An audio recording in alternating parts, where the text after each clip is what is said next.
Billiken fans, welcome back. It is Zach Miller and Peter Hale. It's the Midtown Madness Podcast. Before we get going, thank you all so much for listening. If you're watching on YouTube, don't forget to hit that like and subscribe button. And then once you hit that subscribe button, hit that bell icon to remind you every time we drop a new episode. And that reminds me, we will be back to the regular season schedule of Sunday or Monday drops. We'll be recording Sundays to drop Monday for the start of the fall season as it fully gets into gear. And speaking of a new season, I want to, first of all, thank everyone who has supported us by supporting Two Men in a Garden the past few years. Because of you, we are pleased to announce that Two Men in a Garden will be back for the 25-26 season of the Midtown Madness Podcast. We truly can't thank Joel and the team over at Two Men in a Garden for keeping the lights on at the Midtown Madness Podcast, so to speak. They are the St. Louis Salsa and Pickle Company. The salsa, from mild to screaming hot, hot mango to sugar-free, the pickles from classic dill to smoky barbecue. Visit them online at twomeninthegarden.com to shop your favorite flavors. They have a flavor to meet your preferences, no questions asked. Learn more about Kitchen Hub STL. They're doing a lot of great things with their partner products. Bare Knuckle Barbecue, Antonina's Taverna. They have a ton of partner products over at the Kitchen Hub. Don't forget to follow them on social media as well at Two Men Salsa on Instagram and Twitter for the latest updates. Pete, I do want to bring down a little bit to switch things up for a moment, talk about something a little more serious, a little more personal. Monday was August 18th. It marks 13 years since the murder of one of the best people I had the honor of knowing, not just at SLU, but anywhere. That's Megan Boken. It absolutely, it was crushing learning of her death. And I just feel like we need to continue to remember her and continue to remember that booming voice. She was the light in any room she walked into, and just one of the greatest people I've ever met. And should be remembered. That banner should never come down from the ceiling of Chaffetz Pavilion, and I don't think it will. But it just wanted to take some time to remember her and her passing. Really just tragic shit, honestly. Yeah, it's just crazy how long ago that was already, Zach. I mean, that's a long time, and yeah, I didn't know her personally. I knew her older sister, who was a class behind me at SLU. I didn't know that. Everything I heard was that she was great, and it's a horrible tragedy. And you're right. I'm glad that the banner is up, and they've got to keep it up there forever, and keep on honoring her memory. I don't know how to switch gears from that, but we're going to do it anyway, and we're going to talk about some men's basketball. Pete, I think it's time to officially talk about the men's basketball schedule. We've known most of it already. There's no real secret. It's kind of stinky. Yeah, Zach, it's not great. I mean, like you said, we knew most of it. We had heard kind of some leaks about the rest of it, but once you see the whole thing, you kind of get, a better picture of it. So some new items. We've got the exhibition game at Bradley on October 25th, part of the NCAA's new rule that you can play exhibitions against other D1 opponents. How do you like this as an exhibition, though, Zach? I don't understand why it's an exhibition. If we could get and not a regular season game. Yeah. I mean, I know that like October 25th is super early to play a regular season game. I don't even think. I mean, date wise, yeah, it's obviously an exhibition date, but if you can figure out how to get Bradley on the schedule, why not play them for real? And why wouldn't they play us for real? Yeah, it's a good question. And I'd like to think we've got a good relationship with the head coach there, with the program and everything. I don't I I don't know a reason why. Maybe neither of us had the availability on the schedule this year. Maybe it's a sign of things to come in the future. Maybe get a game with them next year. I don't mind doing a home and home with them at all. I don't mind starting at their place to get a road game. But I think those are all fair questions, Zach. The other new additions to the schedule, the game against Central Michigan is now official. We wondered if that would just be the replacement for Santa Clara, or if we would just keep Santa Clara on the schedule and play them twice. But apparently their head coach, Herb Sendek, did not want to do that. And then Purdue Fort Wayne is the team coming to Chaffetz as part of the Acrisure Series. We knew we were getting a home opponent. We knew it would be a bye game type opponent. And now we know it is the Mastodons. So those are the new additions, Zach. And before you go off, King, you got to come off mute. Just reminding you there. When did I mute myself? I don't even remember it. I thank you. I wasn't going to go off actually. I was going to mention the rumors surrounding the Bradley game is that it's more of like a closed door scrimmage with fans, which is extra weird. I mean, obviously we just saw field hockey play an exhibition where they ended it with a shootout, but I mean, like, I guess that the equivalent to that would be playing an actual regulation basketball game and then playing overtime. Yeah, so when you say it's a a scrimmage with fans, that was so it's not official. That's kind of the rumor that we've heard. I'm looking at their website now to see if you can get single game tickets. It doesn't look like single game tickets are on sale yet, unfortunately. So I don't know for sure. I know you can get I know they will have tickets to this game.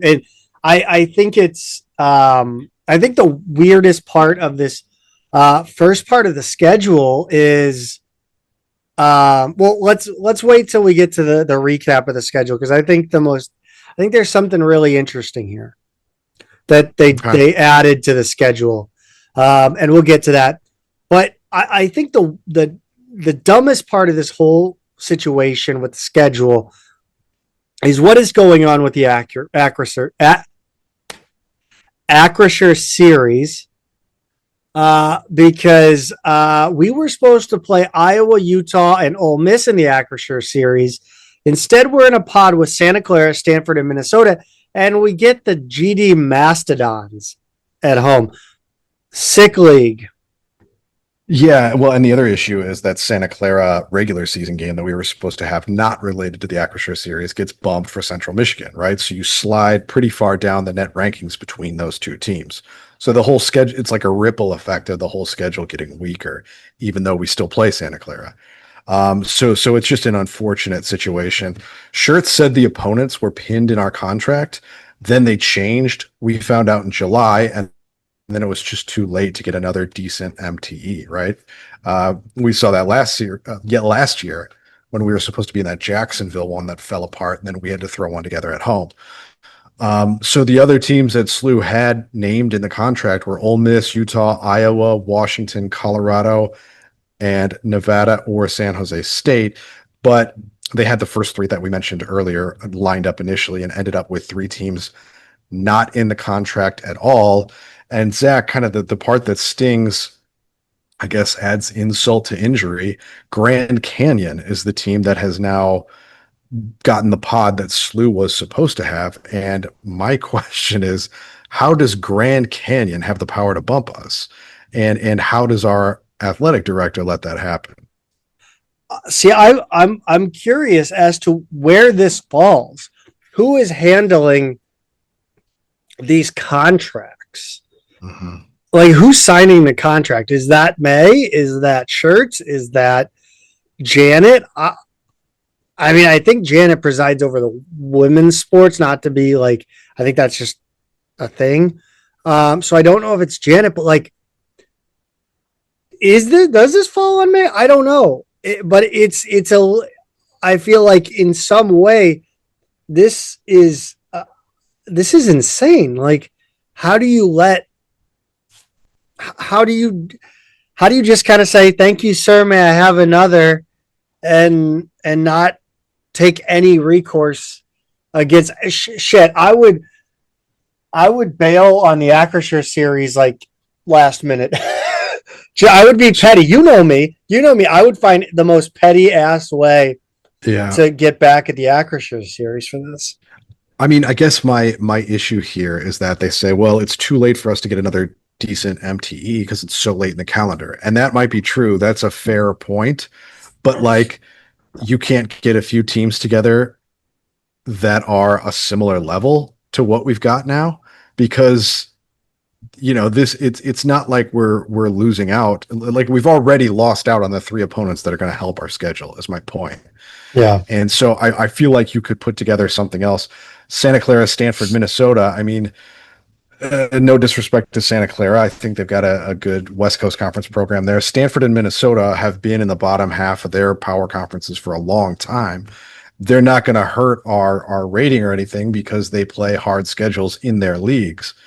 But I just find it hard to believe we can't find something that gives us a similar level of competition where we can also back out of the Acrisure series and then sue them for breaking their contract, to give us a little extra money to play with for this. We do have a few JDs on staff. We do. So billable hours. I just can't imagine getting the call that, hey, you don't get to play the teams you thought you were playing because Grand Canyon gets to play them now. This lousy diploma mill that shouldn't even be in the NCAA is now eating your lunch. And that to me is infuriating. And I feel like I would go scorched earth at that point. I mean, look, I think there are creative solutions. I think you're right. I think you could find, are there dates at the Enterprise Center? No. Could you put together a 3-team or a 4-team tournament at Family Arena? I mean, call up, I don't know, teams that are out that way. I mean, maybe you get Lindenwood involved and then find another home game. That would improve your game with Lindenwood to a neutral site game, make it look a little better than a home bye game.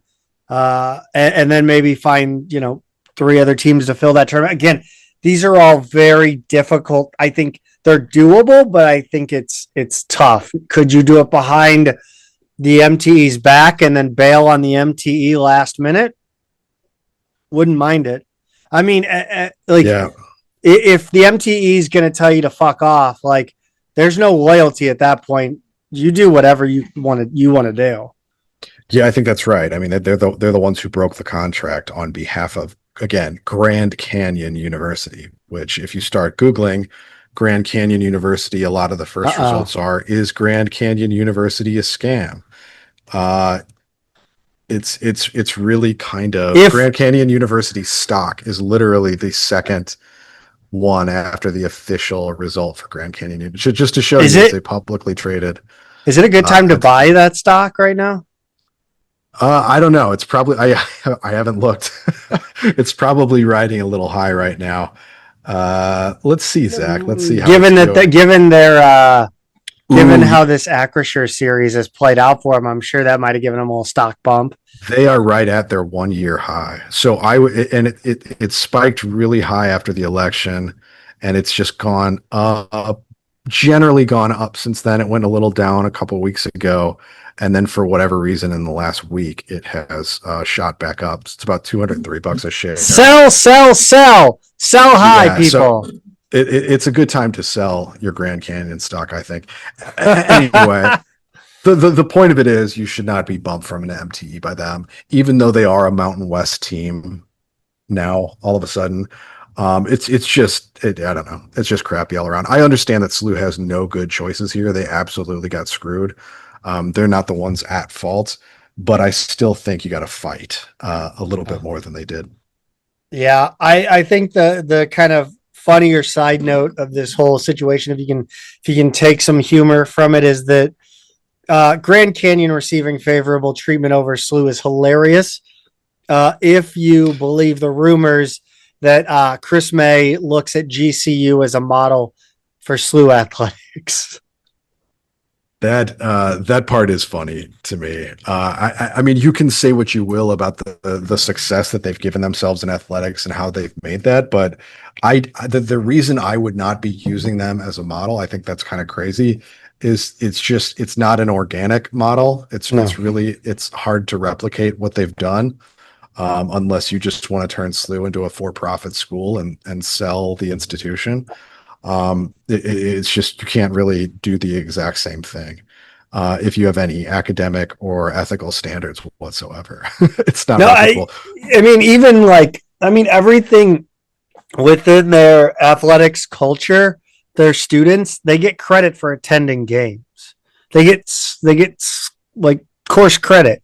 So, I mean, yeah, it's like they are, the Grand Canyon student section is like a sitcom audience.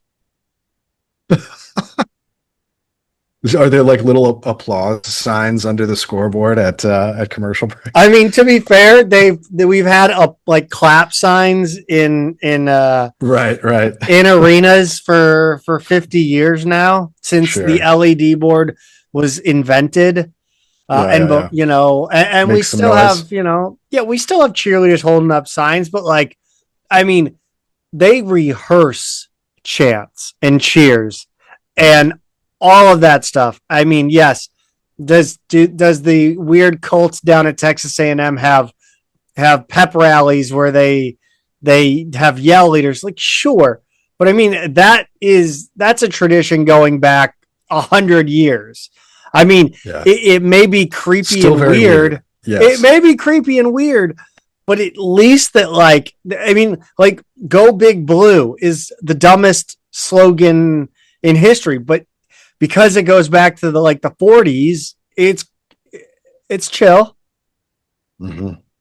It's a tradition. Yes, it's not ours. Tradition. We don't have to understand it, but it's real. And it developed organically.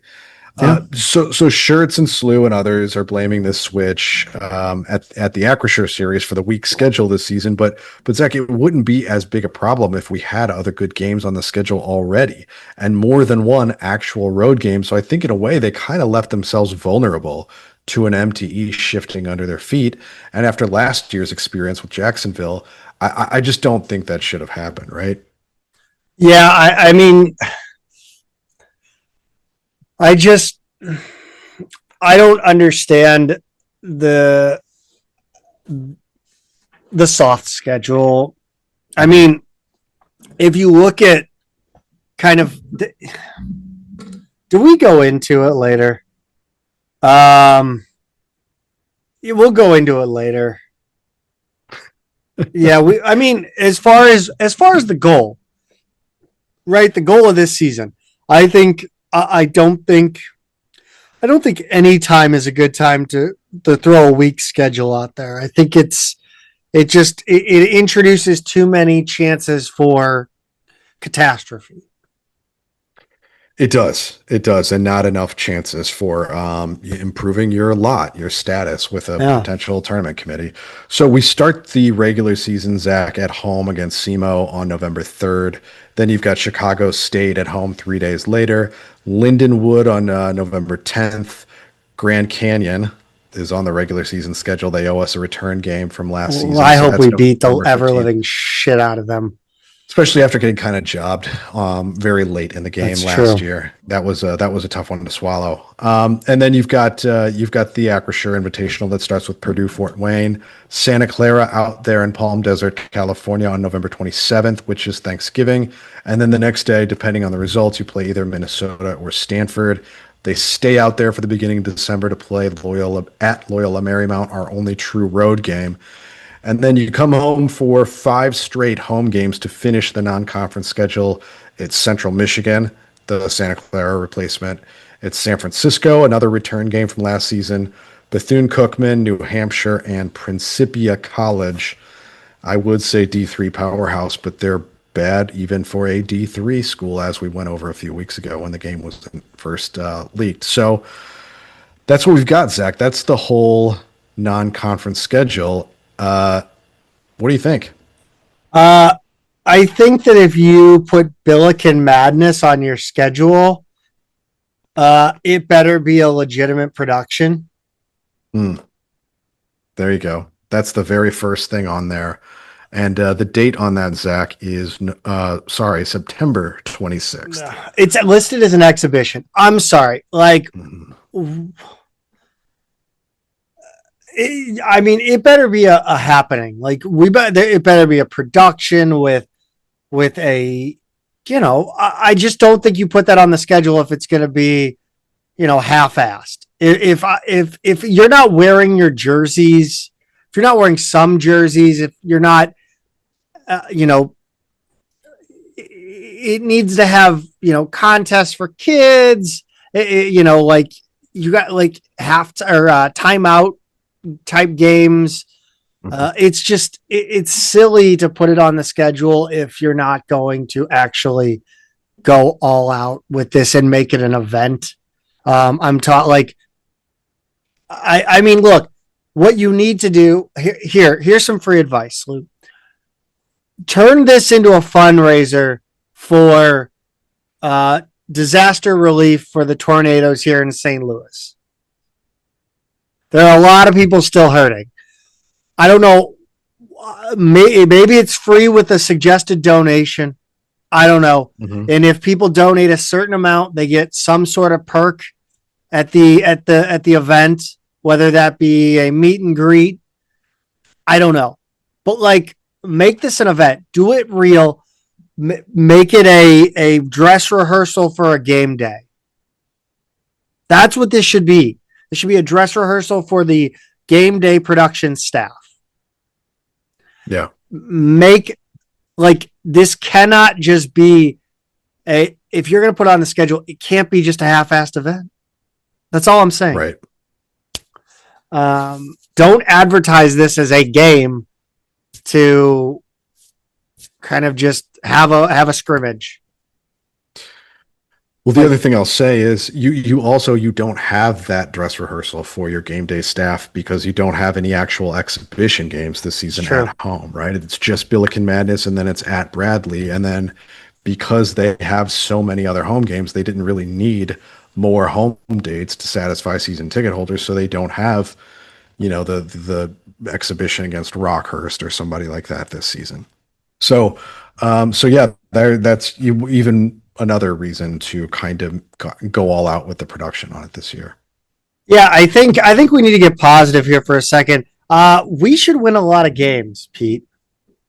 Yeah, we should, Zach. I think we will. I think we have to. Is the issue, right? I mean, yes. Do you think this schedule gives us a chance to make the tournament as an at-large? A chance? Yes. A small chance? Also, yes. How many losses really, I think you could only lose to the top 3 A10 teams on the road, and that's it. Yeah, you're going to be, I don't know about favored in all of these non-conference games. There might be, I don't know how good Loyola Marymount's supposed to be. You're at their place. Neutral site game against Santa Clara is going to be close. Minnesota Stanford, they're going to probably be close in terms of the Vegas line or whatever. But SLU's going to be favored in the rest of these games. I think even against Grand Canyon, that's a home game. I think they should be. So, look, there's 31 games on the schedule. It can get to 34 plus with the A10 tournament. Hopefully it's only 34 because that means we get the double bye. So what's the magic number of wins there? So we just got to hope for the single bye so we can get an extra game to win. No, because that means we've got a loss somewhere, and I don't want that. I just, I think it's going to have to be pretty close. I mean, at 31 games now, plus the conference tournament, I don't think it's 30, but it's high 20s somewhere, right? It's got to be. Yeah, we have to win out in the non-conference, and we're gonna have to win at Dayton, and we're gonna have to win at VCU. I think you. Man, this is gonna be that's the thing. Like, I think this team, like I said, has a chance to be a top 5 team in my lifetime. Which. Sure. Oh, yeah, they have that shot. And still not make the tournament. And that, like, I get it that, there's joy to be had in Billiken basketball year in, year out, game by game. There is. But when you go into the season hamstrung the way you are by this schedule with, no real exciting teams coming to Chaffetz. No, a schedule that could really put you out of an NCAA tournament bid without, like, you're behind the 8 ball. You give yourself like a 5% chance. And I'm completely making that up. That specific number, but it's low. It's a low chance that this team can get an at-large bid, that this team can make the NCAA tournament without rolling the dice at the A10 tournament. Like, that's not a gamble you want to take in a year where you have to make the tournament, not just for the men's basketball program, but for the athletic department at large. Yeah. Yeah, it gets a lot harder to compete every year now that we're not back in the tournament. Across the board. So to put some numbers behind this, West Pine Bills shared that Chris Gerlifson, the San Francisco head coach, who we will see this year, on the Trilly Donovan Discord AMA last week, said that no team with fewer than 14 quad 1 or quad 2 opportunities has gotten an at-large bid in the past 3 seasons. SLU, per Torvik ratings, which, they're preseason, they're not set in stone, currently has 11. And that's 1 quad 1 and 10 quad 2 opportunities. It could end up being more, but they do need things to break right. They probably need a deep A10 tournament run to get to 14. That to me shows what an uphill battle this is to be an at-large bid. In other words, they would have to do something this season that hasn't been done in at least 4 years. And a lot of things have changed in college basketball in the past 4 years in order to get an at-large bid. This really is an uphill climb. What odds they have, Zach, what percentage I can put behind it, I don't know. They have to win a whole lot of games and kind of get lucky with some external factors. Where do you stand on the idea that SLU never had a chance? Like, no matter what SLU does this season, the only way to make the tournament is, like, whether or not we had a great schedule, whether or not we won against a great schedule, there's no other way to make the NCAA tournament other than a automatic bid in the A10 tournament. No, I still don't buy that. I think the A10 has been a 1 bid league recently, but I think there are teams that had a way to play they had a lane to play themselves into an at-large bid. Dayton looked like an at-large team coming into the conference season, and then they crapped out in the beginning of the conference season and lost 3 bad games in a row. and pretty much, ended their shot at an at large bid. So I do think there are ways that it could happen. VCU last season, and I'll actually get into this in a minute, but VCU was very close to an at large team. We thought they would be an at large team. They probably were one non-conference win away from it. But they wound up winning the A10 tournament, so it didn't matter. But basically, there have been multiple teams every season that have had avenues to at-large bids. They just haven't done what they've needed to do in order to get there. So I don't buy the fact that we're now the level of program that has to win the conference tournament to get in. I don't think that's quite true yet, but I mean, for God's sakes, these A10 teams need to help themselves.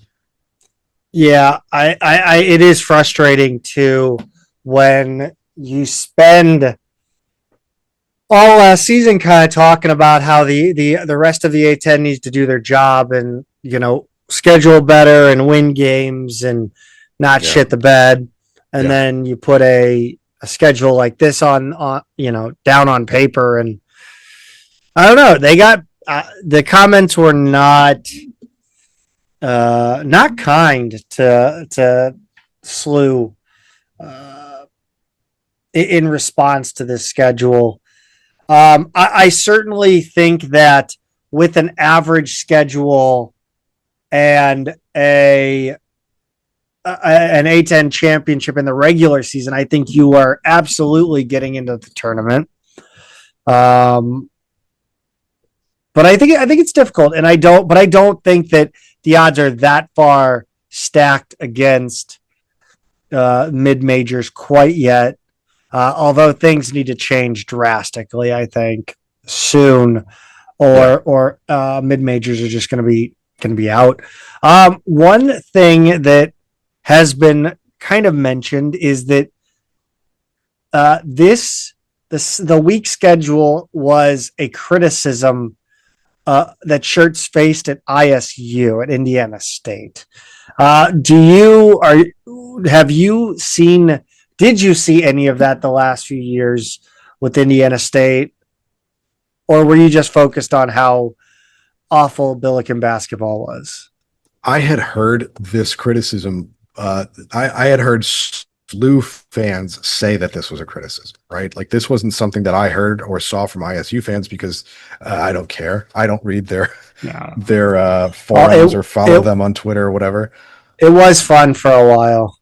To go for a read their board. Yeah, sure. Yeah. So the only stuff that I really had a sense of was how they felt about the coaching change.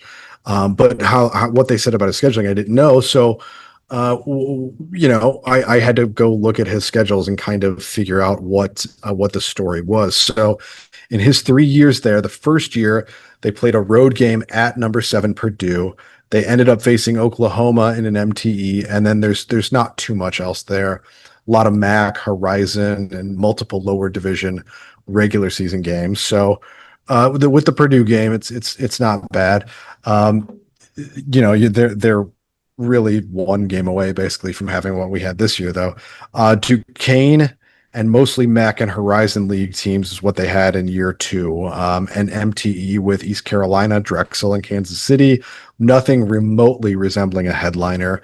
No disrespect to our conference mates, Duquesne. So year 3, they went to Alabama. They went to Michigan State. They had an MTE with Pepperdine, Rice, and Toledo, and then a lot more Horizon, MAC, Ohio Valley. They tend to play kind of the same flavor of, non-conference opponents. So I think year 2 is by far his worst there. Hopefully that's the case here as well. The other thing I want to note is that in addition to facing a lot of the same challenges that A10 schools face in scheduling, the Valley plays a 20-game conference schedule. And so 2 of those games are in the middle of the non-conference schedule. So the fact that they're playing 20 games in conference and not 18 like us means they just have 2 fewer opportunities for non-conference games, period. So I think that's part of the math as well. So if this narrative applied to him at Indiana State, I can actually kind of see some common threads there, Zach. Lower division regular season games, weak MTEs, non-conference opponents coming in clusters of certain conferences. But again, year 2 was by far his worst. So I'm hoping that that's also the case at SLU. But yeah, bottom line is, if this was a criticism, it's not totally without merit there. What I guess the question then is, if we're not exactly happy with the way the scheduling has played out, what does the SLU schedule look like in our view? What is that non-conference? What should we be doing with that non-conference? Because I think it should be built from in-state out, in my opinion. I think you need to go get Midwest programs. I think you need to, I don't know. I just think it's a better sell to fans. I think that it's a better sell financially, travel wise. I think, I just all around, I don't think there's any downside to scheduling local programs. And we do have Lindenwood on the schedule, but I mean, I'd like to get SIUE back on the schedule. We owe them an ass whipping. SEMO should probably be on the schedule. Missouri State and SIU Carbondale should definitely be on the schedule. But to you, what would you do with the schedule? Like what type of programs would you go after? Yeah, so I think I've been in agreement with you on that for a while, in terms of like what you do in the non-conference is think about who are the teams that might have some local interest, and it is those more regional opponents. St. Louis kind of has the disadvantage of being 4 hours away from any other major city, but within 2 hours, there are a lot of those schools that you mentioned, your CMOs, your Lindenwoods, your SIUEs. I think I'm personally, I've never been afraid to play those kind of schools where you say, well, there's nothing to gain, because if we lose to them, it looks bad for us.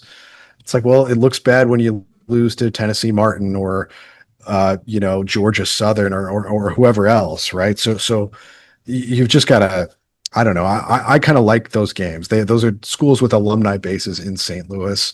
To me, it's like a good vibes thing when you play regional opponents. So I like those. Totally agree with you there. But I think the other factors are, we need to get back to where we're having headliners come to Chaffetz. I know it's not easy. I know it takes time to build up. And I think the way you get there is we have to accept for the time being that we have not been really a threatening program for over a decade now. And that means you've kind of got to take your lumps in the short term. You've got to go on the road. And if you've got to play a one-off at a power conference school, so be it. I mean, that's where we are right now. I used to say, accept nothing less than a home and home. Don't do a 2-for-1, but that's just not reality anymore. We're too far removed from being the kind of opponent that actually is a draw for anyone else. So I think there's a lot that we have to earn back over time. The other thing is you've just got to get into better MTEs. It hasn't been good enough for a while. And I feel like since pre-COVID, we just have not had the ability to get into respectable, mid-season tournaments, MTs, whatever you want to call them. So I think those are all things that have to be, put in consideration. And you've got to avoid the kind of like bottom programs, your 300 plus, the guaranteed quad 4 ones. They just don't do enough. Give yourself more opportunities to boost your rating is what you got to do. Yeah, I think there's a lot of opportunities in states that border Missouri, right? I mean, the University of Omaha, UMKC is Missouri, I think. I have no idea.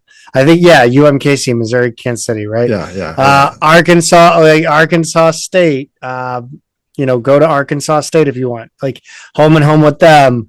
There's got to be some programs in Oklahoma you can go play. Bellarmine in Kentucky. If you're gonna play some dog shit schools, let's make them names that people know at least. Right. Yeah, I completely agree. And you know what? I'm not even sold on the idea of an MTE. If that's not the way things are going, fine. Go play some road games. Go play some real heavy hitter road games. Forget like what's the difference between taking a bye game at I don't know any of the P5 schools compared to an MTE? Yeah, I agree with you. And I think there are a lot of good ones within busing distance as well. Even if it means swallowing our pride and playing former conference opponents, like a Marquette, or somebody like that. Louisville. Yeah, that's right. A Memphis. I think we have to get creative, have to swallow your pride, and have to look at what's actually best for your season and for your future. And that means in the short term, probably making some uncomfortable decisions. But I've always been of the approach, give yourself the best challenge possible. Believe in your guys, believe in your team, go for it. If you give yourself a weak schedule, you just don't really give yourself a chance. But like Dayton did in the non-conference last year, they played like 5 ranked teams and beat, I think, 2 or 3 of them. So it's worth trying. Pete, where do you stand on the home dates? The 10 home dates. That's one thing that seems to be a hurdle, shall we say, for scheduling, because you have to give season ticket holders 10 non-conference home dates. Is that correct? No, I don't 10. I don't think it's 10. I 10 think it's total. 9. 9. Yeah, it can be 9. I want to say there have been seasons where we've only had 17 home dates as well, which would be 8. But I think you can get to that, number one, with get an exhibition in there. A home exhibition gives you the ability to play one more road or neutral game, right? So that solves part of it right there. If you play 2 or 3 games in an MTE, you still have room for a few road games. So that's part of it. Look, we've got 10 home dates here, and these are just not, aside from SEMO, there's some local interest there in Lindenwood. The rest of these are just not names that are going to draw people in, right? Like, it wasn't that long ago that we had Auburn at home, and that was a big one. That was a game I came in for. Opponents like that, that goes a long way in making your season ticket holders feel like they've gotten some value, and then giving more casual fans a game they want to buy, maybe as part of a package or something like that. But I'm looking at this back stretch here, and as much as I like and respect San Francisco as a program, you've got Central Michigan, Bethune-Cookman, New Hampshire, Principia. That just does nothing for anyone. Yeah. And a raise in ticket prices. Raise in ticket prices this year for the weakest non-conference schedule people have seen. We used to be guaranteed, and I know I'm getting back to my era, but we were guaranteed one real headliner a year. Kansas, Arizona, Gonzaga, UNC, we had all of them come through in the late 90s and early aughts, and a lot more. Really, really good, true headline programs. We could get them every year. And I know the game has changed. I know things have evolved, but a lot of it is kind of self-inflicted, right? Like just not playing well enough, consistent enough over the past decade to draw teams in, and that's a real shame. Yeah.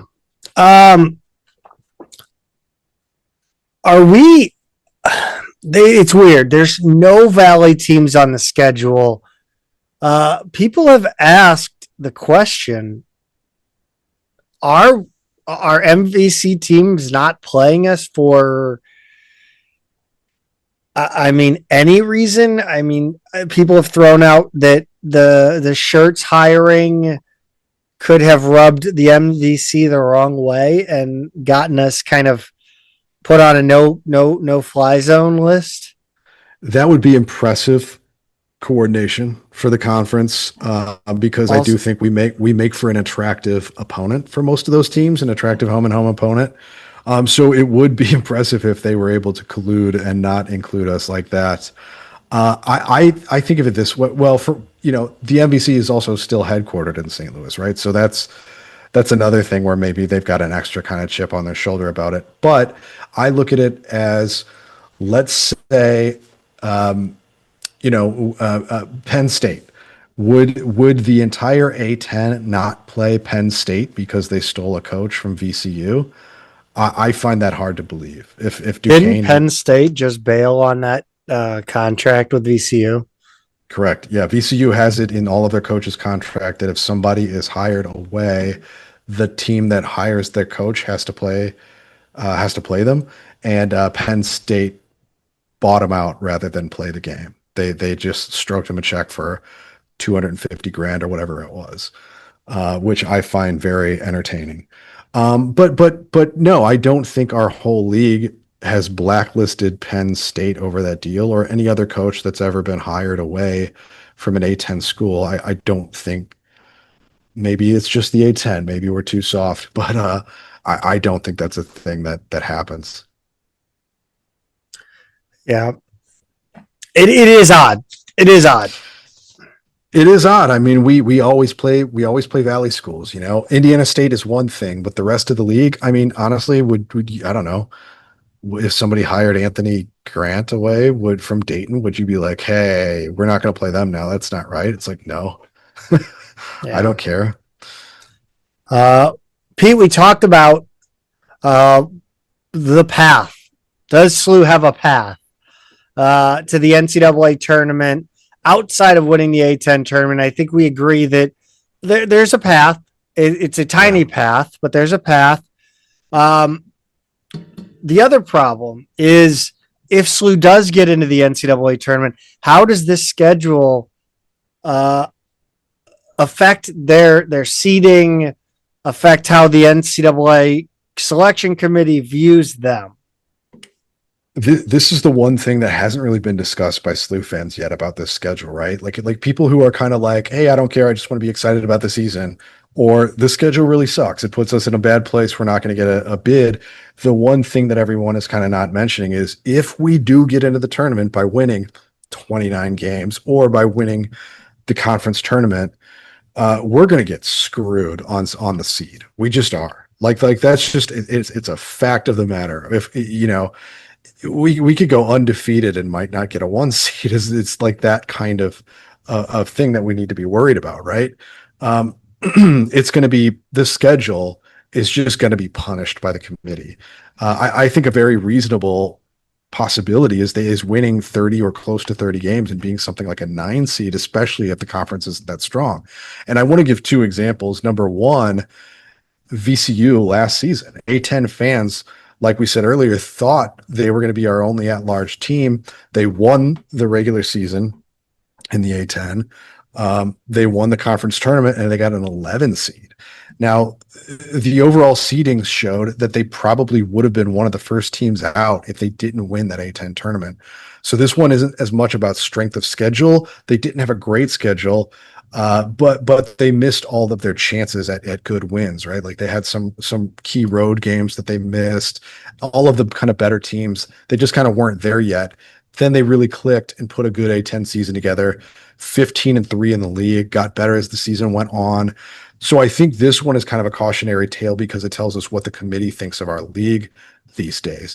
But to bring up another example, Zach, now from I guess 20 seasons ago, George Washington in 2006, they went 26-1 in the regular season, including a perfect 16-0 in the A10 when they played 2 fewer league games. They played 2 ranked teams that year. They got blown out at number 19 NC State. They beat number 21 Maryland on a neutral floor. So then they ran the table the rest of the way and lost to Temple in the first game they played in the conference tournament. So their reward for a 26-2 record going into the tournament was an 8 seed. Which is kind of crazy. 26-2 A10 team back when the A10 was a lot more respected is an 8 seed. They beat UNC Wilmington in overtime in the first round. By the way, Wilmington getting a 9 seed shows you another one where a team had an incredible record and just couldn't get better than and a 9 seed. And then they lost to Duke in the second round. So that to me shows you right there that, like, yes, it's been 20 years. Yes, a lot has changed then, but not for the better.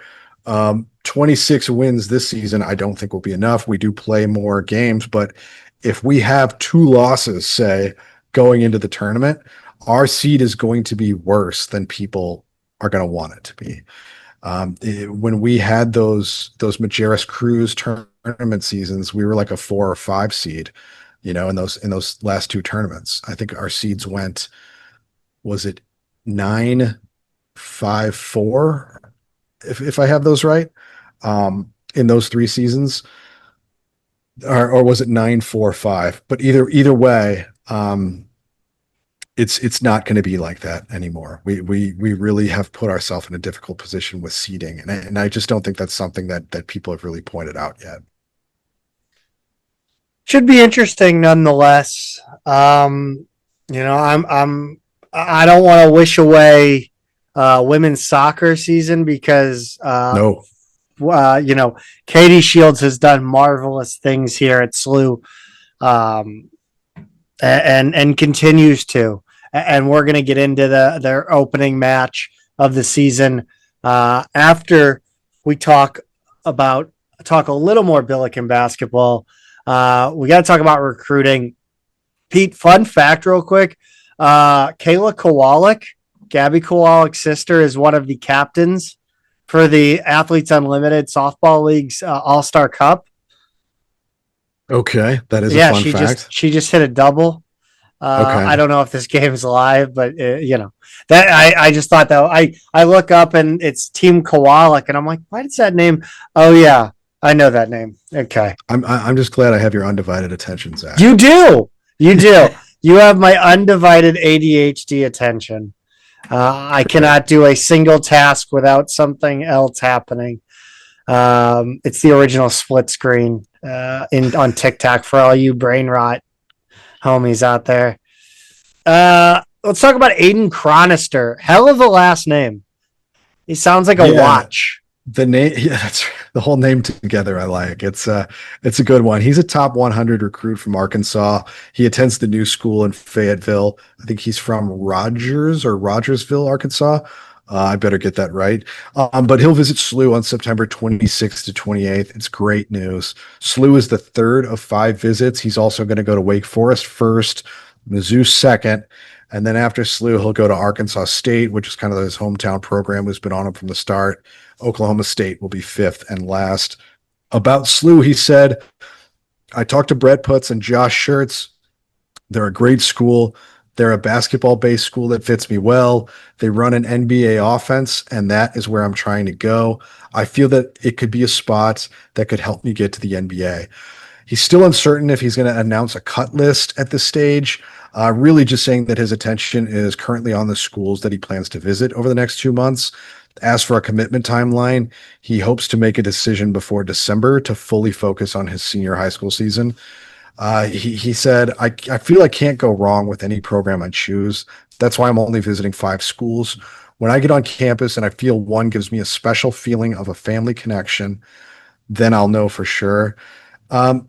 I like him, Zach. He's a good player, really nice recruit, would fit the system great. And I from what I'm hearing, SLU's in a good spot with him. So, I like our chances here. There's 4 other good programs here, but I'd like to think we're still better than 20% chance here. Yeah, I think one of the brighter spots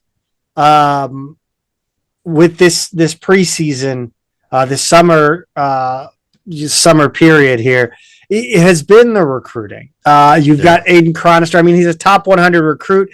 We're going up against, Mizzou, Oklahoma State, Wake Forest.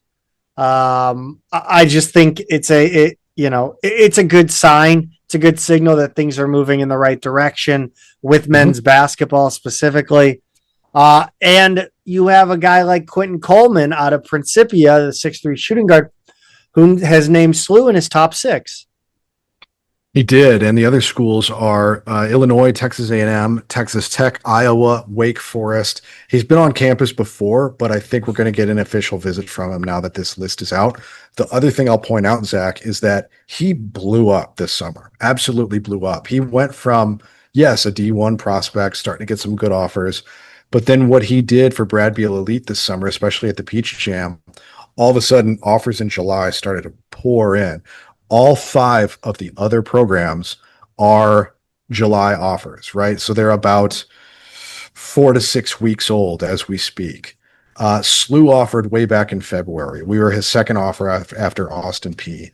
All of his D1 offers have been in this calendar year. So that kind of gives you an idea of how fast this kid has blown up. But we were at the forefront of that and had the inside track for somebody who is local.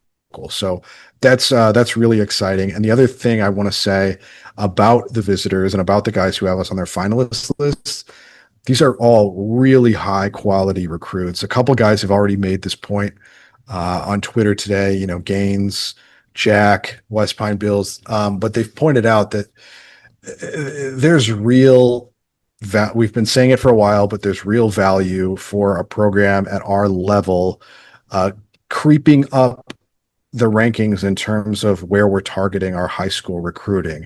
As a lot of the top programs duke it out over the more expensive transfers, there's great value, great talent to be had in that, call it 50 to 150 range of the high school recruiting ranks. We can get in there and really make some noise and possibly build a sustainable program in an age where it's really hard to do that. So it seems like Schertz and his staff have figured that out and are pursuing that strategy. And I really love it.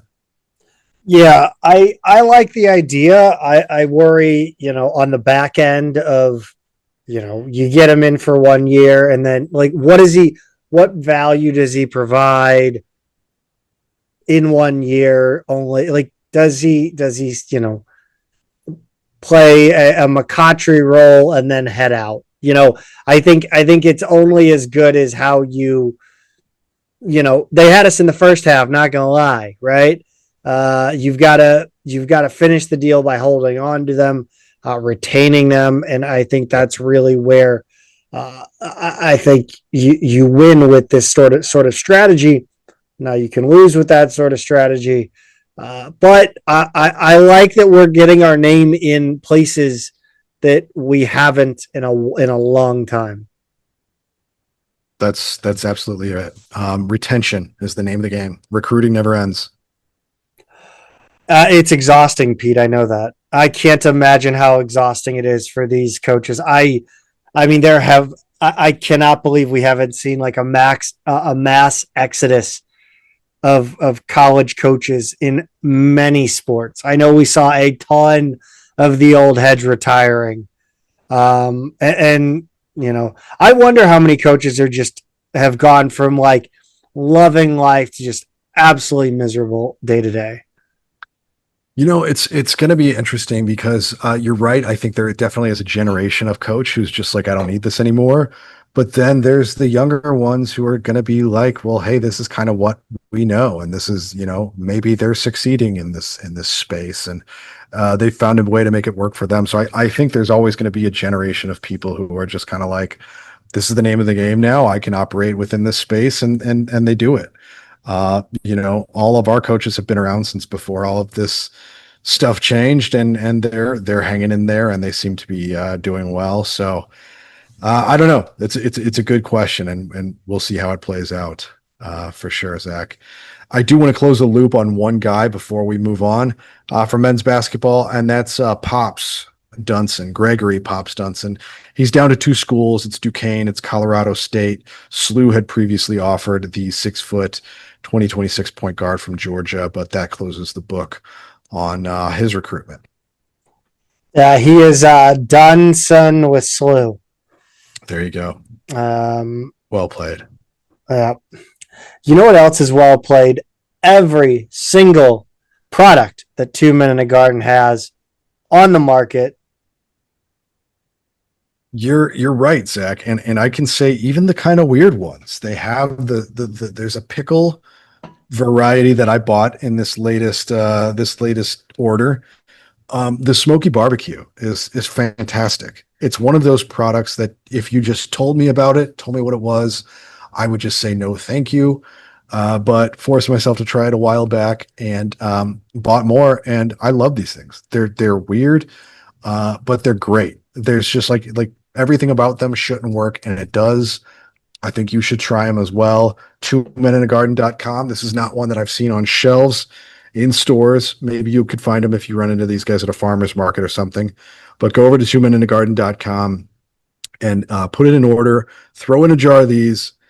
Tell them we sent you, and I'd be curious to get your thoughts on these. The smoky barbecue pickles. Fantastic. Now I'm making myself kind of crave them a little bit more. twomeningarden.com. It happens every time I read an ad. It does. Let's talk about the best thing going in Billiken athletics in this specific moment. That's Billiken women's soccer. We've got news regarding one of the greats, the all-time great Billiken soccer players, men or women, one of the great all-time Billiken athletes, men or women. That's Emily Gaby, who is this year's A10 postgraduate scholarship recipient for SLU. We knew that. We did not. I don't know if we did know that she is going to stay at SLU for her master's in athletic training. We do know that the athletic training program at SLU is top notch. Yeah. Yeah, Zach. It's great that she's still going to be at SLU. Getting that postgraduate degree, getting that postgraduate scholarship. I think it's $5,000 if I'm not mistaken. There's one person from every A10 school who gets it. But yeah, Emily Gaby forever, one of the Billiken greats, and it's cool to just kind of still have her around campus. I'm kind of surprised. Remember when we heard the rumors of a SLU women's soccer player moving over to basketball? Gaby was first on the list, and I'm a little surprised that it wasn't her. Did she play high school basketball? I remember her being a multi-sport athlete. I know Katie Shields loves it's that was part of, I think, she talked about how well she used her body to defend, to protect the ball, and to kind of post up players as a target forward. And it was a learned skill from basketball. That's right. Pete, there were some new commitments to Billiken women's soccer, and you just marked one off. What's up with that? I did, Zach. I'll explain later, but I want to talk about the first one. Mia Berardi, a midfielder, Rockford Raptors 08 ECNL is her club team. I don't think she plays for her high school team. So this commitment was announced earlier this summer, but I don't think we covered it previously. So that's our first 2027 commitment. And then the second one is it Veda? VADA? Veda? Veda. I think it's Veda. Veda. It's got to be Veda. Veda Goss, who's a goalkeeper from Nicollet High School in Wisconsin, and Chicago FC United GA as her club team.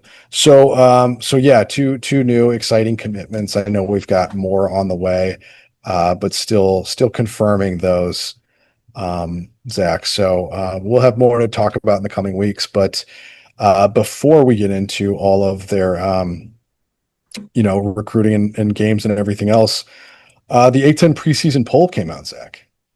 Yes, it did. Of course, the Billikens were picked to finish first again. 11 out of 14 first place votes. Katie Shields, is she slipping? People are asking, Zach. People are asking. Yeah, this is less than usual. However, given the loss of so many key players, I think we can forgive Katie Shields and staff as well as the team for not getting all 14 votes. Still, their roster is plastered all over the preseason all conference team, Pete. Yeah, there's nothing surprising about that. Even though this team lost a lot, they're still getting some respect for the returners. Hope Kim, Izzy Lubert, Hannah Larson, Eva Schreiber, Julia Simon, all on that all-conference team preseason. Dayton got 2 first-place votes and finished second in the voting. I think they're going to be SLU's biggest competition this season. VCU got the other first-place vote, but finished 8th in total votes. So that one's a little suspect. Maybe they VCU voted voting for themselves again. Could be a pro. Classic. I know Katie Shields has said is it Dayton or is it somebody else who kind of won't vote for SLU out of spite? Because there have been other seasons where SLU like won't get one vote. Yeah. And Shields has referred to like, I know who it is. So I wonder if it's one of those again as well. Who knows? Let's see. Let's talk games, man. There were many games, 2 exhibitions, one regular season match. That first one is a 5-0 win against SEMO Wednesday the 6th, an exhibition at Herman. I was in attendance for this one. This was wire-to-wire domination. SEMO was outclassed in every sense of the word. There was no doubt from kickoff what was going to happen here. Caroline Shire, 2 goals in this one. Hope Kim, Hannah Larson, and Riley Howard also netted tallies for the Billikens. Hope Kim was just a monster in this one.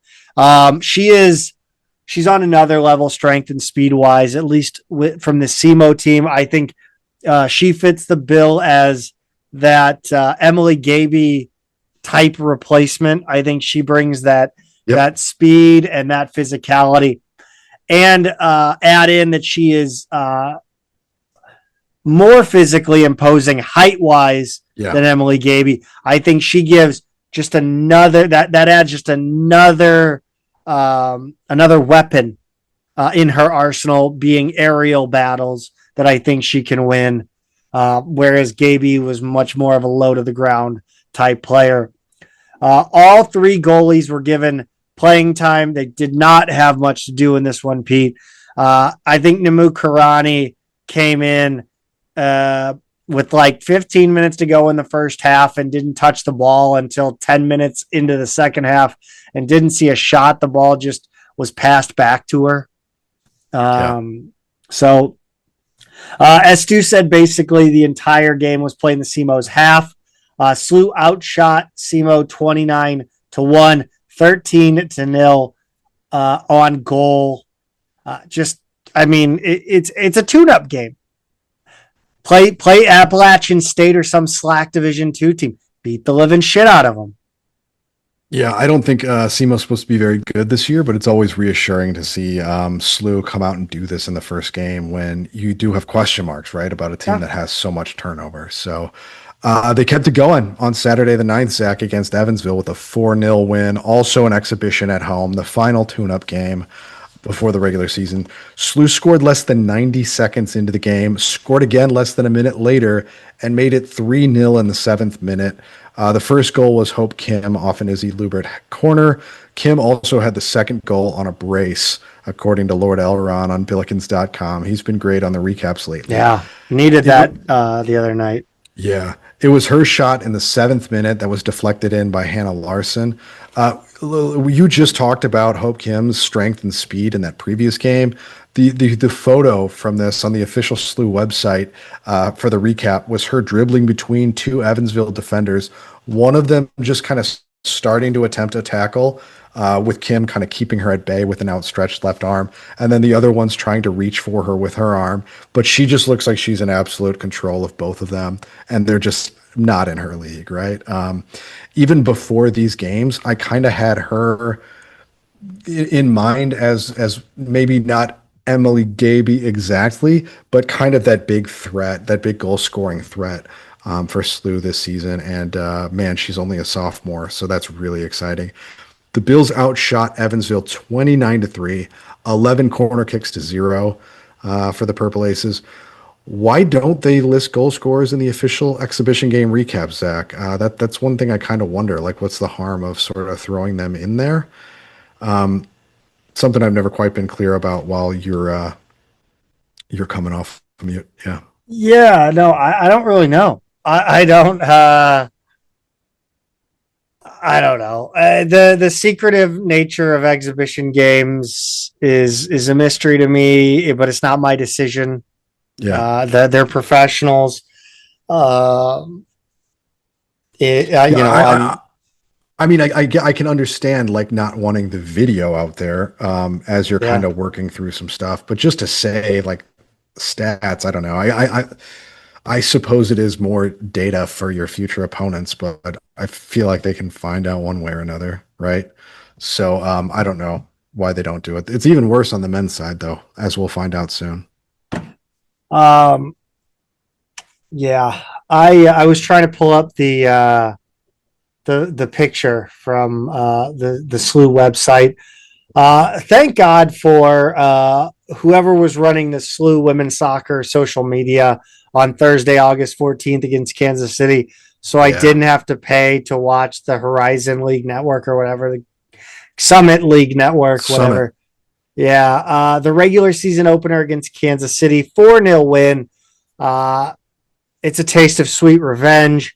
The Roos came to town and tied number 12 SLU last season. It was a shocking result at the time, even with the game called in the 72nd minute due to weather. They turned out to be a pretty solid team before losing 7 of their final 8 games, of course, to not help the Billikens. That always seems Right.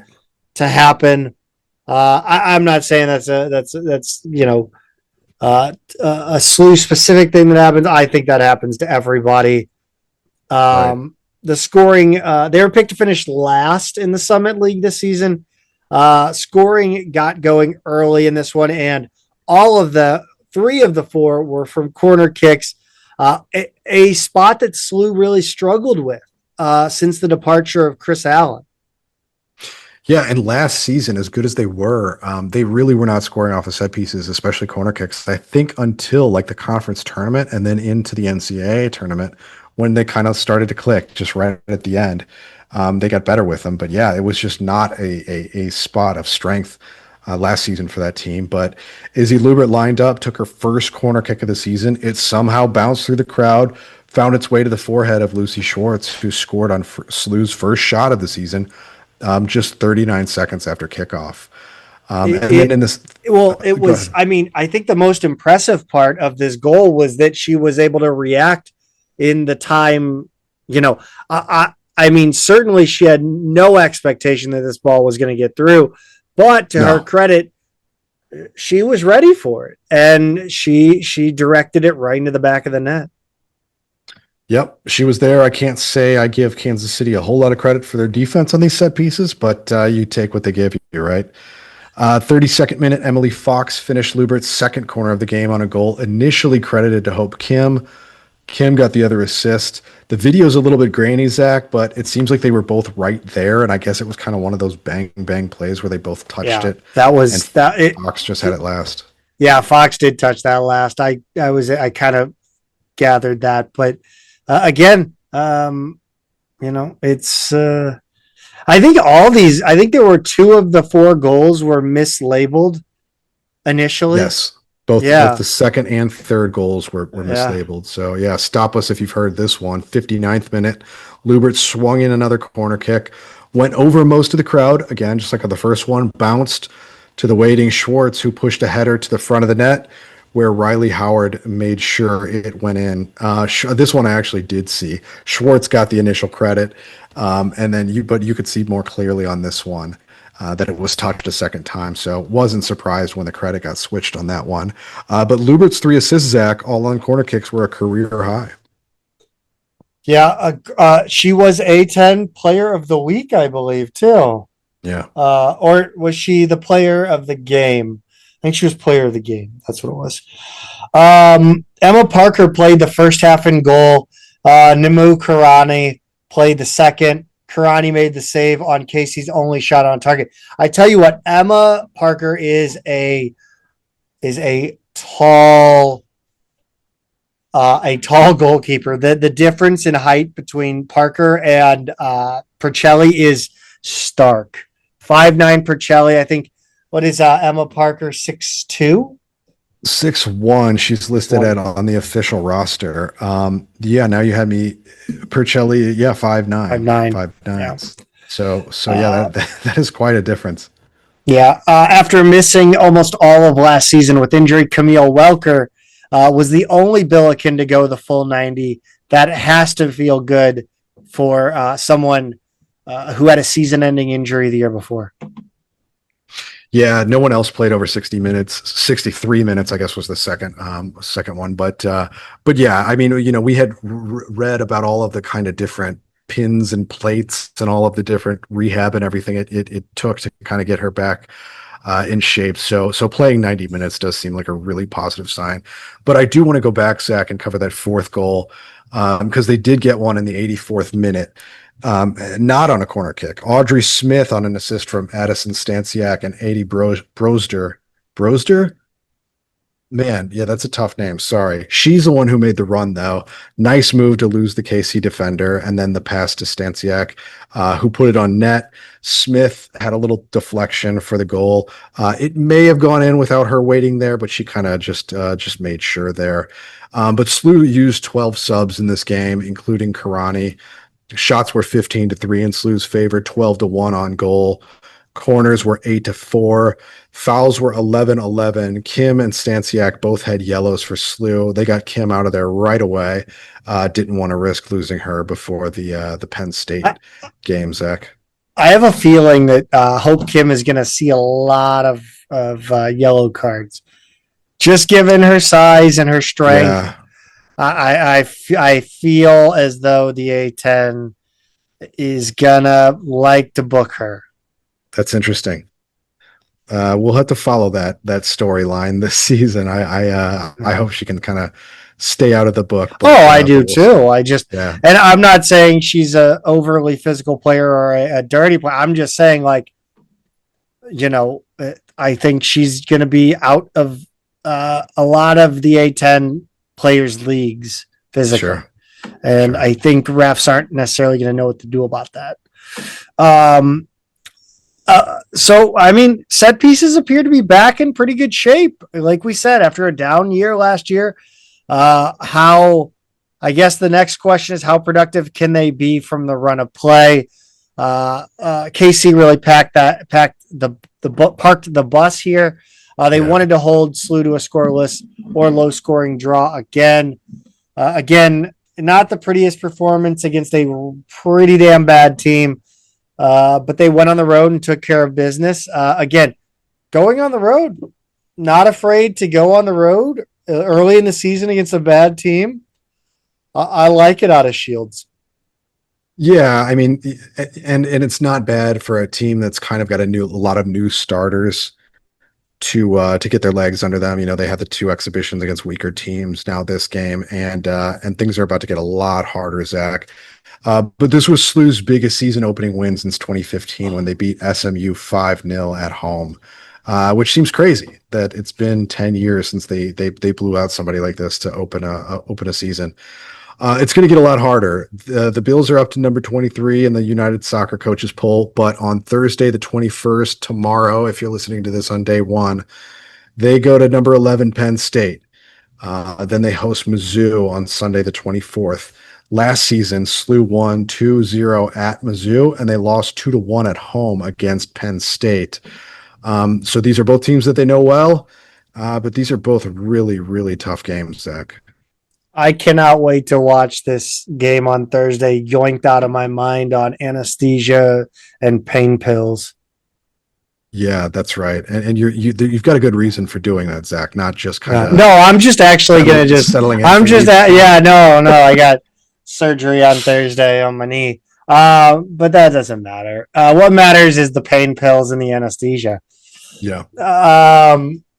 Let's get over to the men's side. One of the weirder stories we've seen is that of Jeremy Abenel, a guy who participated in senior day last season, headed to the pro ranks. The most bizarre, I don't know what's more bizarre, that he's back this year after that situation, or the story of him being hurt in the going into the conference tournament. From practice, he had a severely swollen buttock. That's a quote. That Kevin Kalish. There goes my sign, my neon sign. You got to be careful with the air quotes next time. Yeah. Yes, they can be. I got to box out. Yep. Kevin Kalish called a double butt. That's how largely swollen it was. It was a 95% muscle tear and played through it. And he did extremely well too. He was off to train for his next move. And then that NCAA ruling regarding players with NAIA seasons that we all forgot about. Yep. I mean, I don't remember. I remember it now. Yeah, I remembered it too, but it's like you forget where those players are, right? Like I forgot that Abinell came from one of those schools originally. So yeah, he had that extra year of eligibility and he's back. It's just one of those things. It's funny, Zach. You texted me Wednesday night at 10. This Abinell extra eligibility thing is crazy. And then a couple hours later, because it was on vacation, kids got to bed late. I finally caught up on stuff. And I said, I have now caught up on Twitter, Discord, Billikens.com, and SLUBillikens.com. And I have no idea what you're talking about. I hadn't read I thought you were referring to my posts, my outlandish posting. I thought that was what you were talking about. I thought I was on Twitter, saying some crazy shit. I was like, I didn't remember that. It wasn't that at all. It was just kind of like, because it was completely out of context when it came back to me. You always text me as if I've just read or seen the same thing as you, and sometimes I'm like, I do that to everybody, Pete. Yeah, it's infuriating. I gotta catch up. It's infuriating. I know. Let's talk about the preseason poll, Pete. The Billikens were picked to finish third in the league behind Dayton and George Mason. Yeah, Dayton got 8 first place votes. Mason got 3. SLU got 2. Dayton's also ranked number 12 in the preseason United Soccer Coaches poll. So they're going to be really good this season. You hate to see it. Jeremy Abinell was the only preseason all-conference player for SLU. So obviously good to have him back. But yeah, a bit of an uphill climb this year. SLU, it's historical soccer powerhouse. There's just a little competition at the top. UMass has been good. They're out.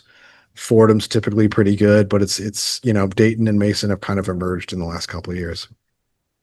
Yeah, I still think this team has a good shot at winning the conference tournament, making the NCAA tournament. I mean, I think SLU is the beneficiary of being a legacy pick a lot of times for the NCAA tournament. I think What did we see that either last year or the year before? Yeah, and it's that coupled with the fact that they normally have some really good talent coming in. It's just a matter of how that comes together. And we've seen in recent seasons, like, it doesn't always come together, right? Like you've got a lot of good skill out there. You've got a lot of good players, a lot of bright futures, but getting them all to play good soccer together, good attacking soccer that actually produces goals, it's kind of hard to do. They've kind of been missing that real threat up top in recent seasons, and it seems like there's a few candidates for guys who could be that more lethal goal scorer this year. So I'm a little more bullish on them this season than I have been lately. Yeah, I think Kalish teams have really I think they've been at their best when they have the depth to really put pressure on that back line of a team and that goalkeeper that with a high press.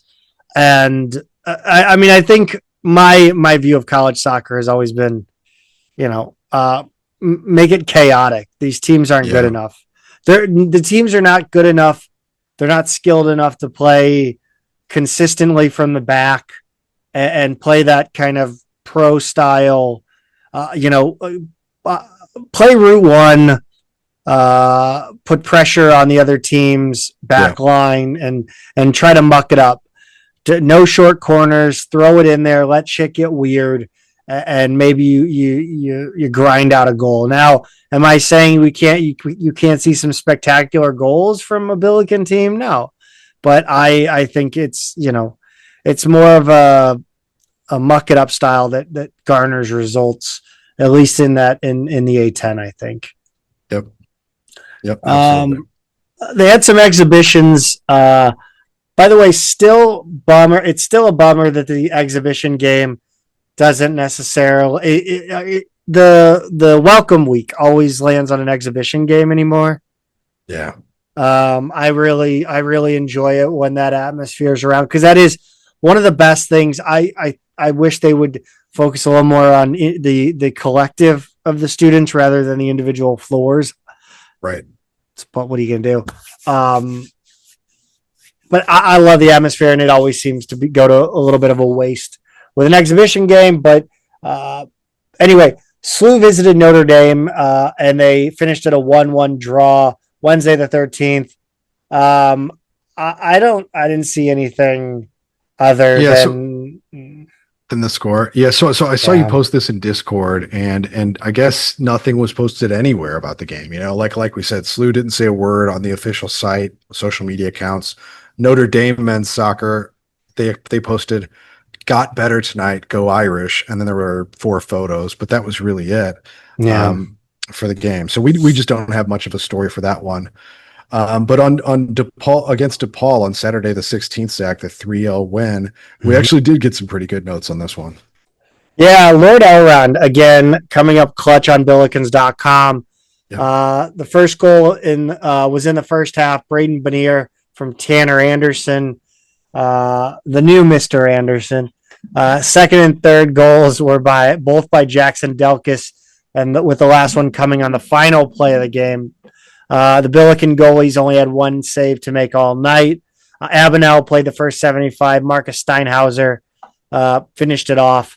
By Lord Elrond's count, SLU had 9 shots and 11 corner kicks.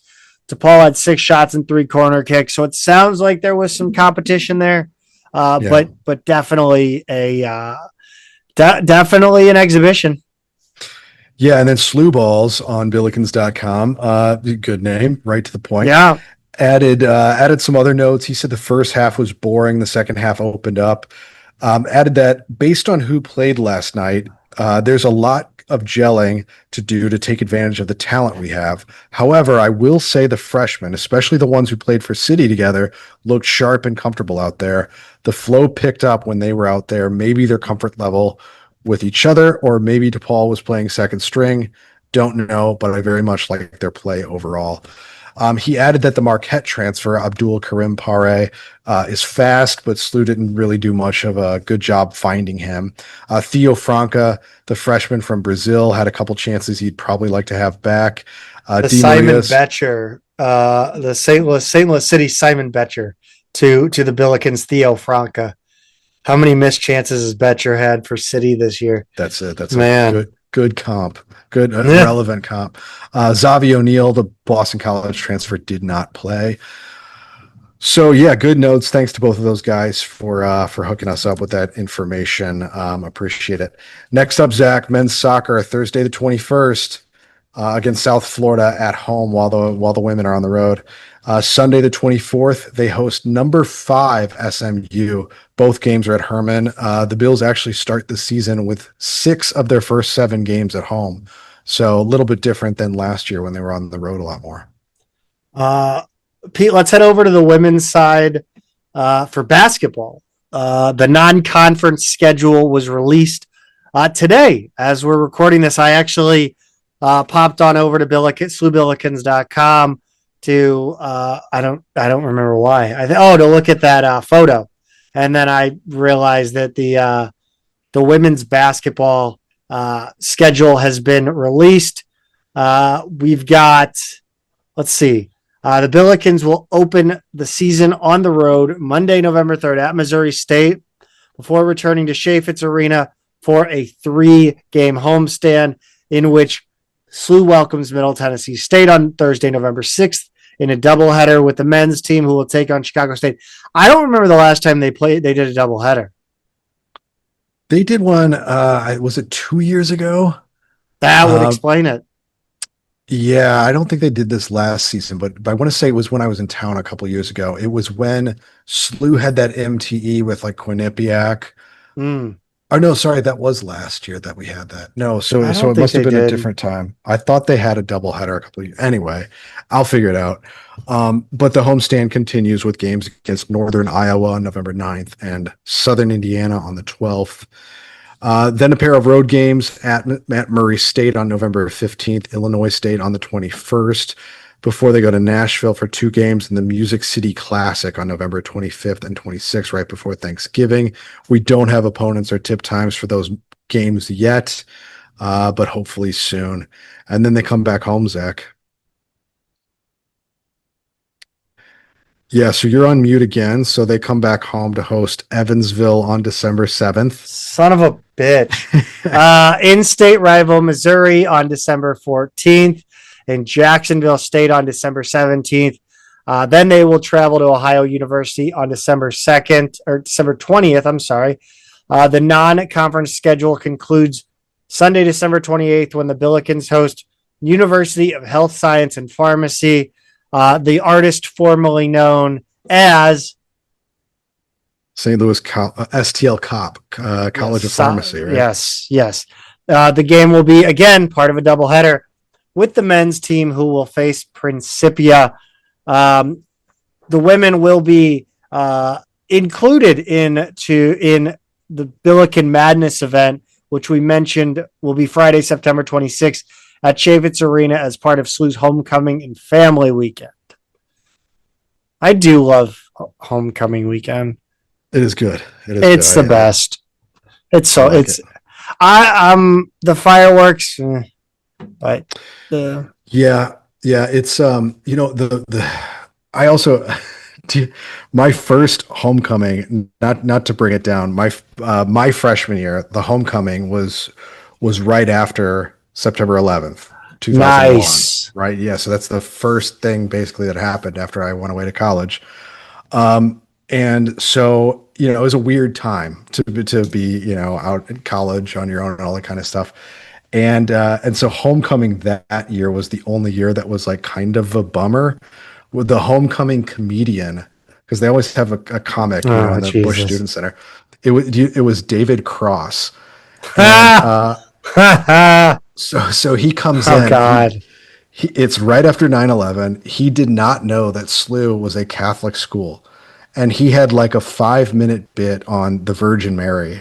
And it was, let's say, like not exactly the most respectful to a lot of people who were maybe a little sensitive at the time and at a very Catholic school. And it was just like a constant stream of walkouts. So that was a very, very weird homecoming weekend for my first one. But I got to say, every other homecoming weekend at SLU was great. I love homecoming weekend. So should be a great event. It's going to be interesting, Zach, to see if they do it right. It's going to be both the men and the women. And like you said, it should be a good run through for the game day crew at Schertz. I have cool. We're gonna get into this Billiken in the pros, and I have questions. Well, Brooke Flowers, I don't have questions about. She's outstanding. Was incredible here at SLU. She signed with ZKK Zadar Plus in Croatia. Incredible name. I need a jersey. Coming off a strong season for the Essex Rebels in England, where she led the league in blocks and made the all-defensive team. Not a big deal. Saval Gul, was she injured? I don't. SLU? Yeah. So, yeah, I this one surprised me too. She just didn't really play much here. I don't think she was technically like injured or redshirted or anything though, right? She played what? Hold on, let me look at this roster. She was just here a couple years ago. Yeah, it was 20. Yeah, 21, 22. That was Lisa Stone. She was here. Saval Gul plays what? 21, 22. She plays 26 games, 14 starts. She had 14 points against 3 opponents. And then 22, 23. Is that then till its first year. Has she Yeah. been here 3 years now? Yeah, 3 years. Yes. So that was that would till be its first year. Yeah, and yes. she played 16 games and didn't start one. After starting half of her games, averaging 17 minutes, 5.5 points, 3.5 rebounds. And now is playing for Galatasaray, which is not a small athletic club. No, I mean they're really the power in Turkish football. Yeah. They're third in the Turkish women's basketball league. Yeah. Yeah, it's pretty crazy. Figure that one out for me. It's a really good question. When I saw she was playing for them, though, like as soon as I saw her name, I was like, okay, she's got to be in the Turkish league. And then I was like, oh, she's playing for like the one Turkish name I would recognize, right? Yeah. I mean, it's pretty crazy. Kyla McMakin led Etihad Riyadh You got it. de Tangier to an undefeated championship season in Morocco, unsure of her next move. Camry Clegg joined ZKK Spartak in Serbia, her first pro team. Interesting that ZKK is the prefix of both these teams, one in Croatia and one in Serbia. Both the former Yugoslavia. But I got to say, Zadar in Croatia, where Brooke Flowers is playing, on the coast, Croatia, a notoriously beautiful country along the coast. It's a little bit up the road from Split. I bet this is a pretty nice place to spend your next year, I got to say. Yeah. Let's talk a little field hockey, Pete. Yeah, they had an exhibition game at home, Zach, against Iowa on Friday, the 15th of August. Iowa is usually very, very good. They were ranked in the top 20 at the end of last season, number 19 in the RPI. Preseason rankings, I don't think are out yet, or at least they weren't when I put this in the notes. But Iowa won the exhibition 6-1. It sounds like it was played over 6 periods, 10 minutes each, and SLU's goal came off a penalty corner. But did the format have something to do with the heat? I mean, it has to. God dang it. I got too excited about the penalty corner goal because, to be honest with you, every time I watched Billiken field hockey in the last 3 years, they couldn't score a goddamn penalty corner to save their life. So I'm excited about that. That's pretty cool. Heat, I believe, was a factor. I mean, you've got that turf. That turf is unforgiving. No shade around. None. I really wish they would put in something. Yeah. Give me a sunsetter awning. Give me a sunsetter retractable awning. Yeah. They did 2 shootouts at the 10 this match. Iowa won the first 4-3. Billikens won the second 4-1. We'll take it. Goalies were switched back and forth between Abby Shallow and Carrie O'Donnell. Lord Elrond again attending field hockey. Unbelievable. Love coming this through guy. With that recap. Yep. When's their next game is Thursday the 28th against Maryville. I believe it's 5 p.m. I'm gonna make that one. It's also an exhibition. Yeah, I'm gonna make that one. Yeah. Teresa Schmidt now listed on the official roster as an interim assistant coach. Again, Lord Elrond is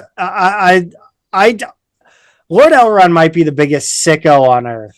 Biggest Billiken sicko on earth.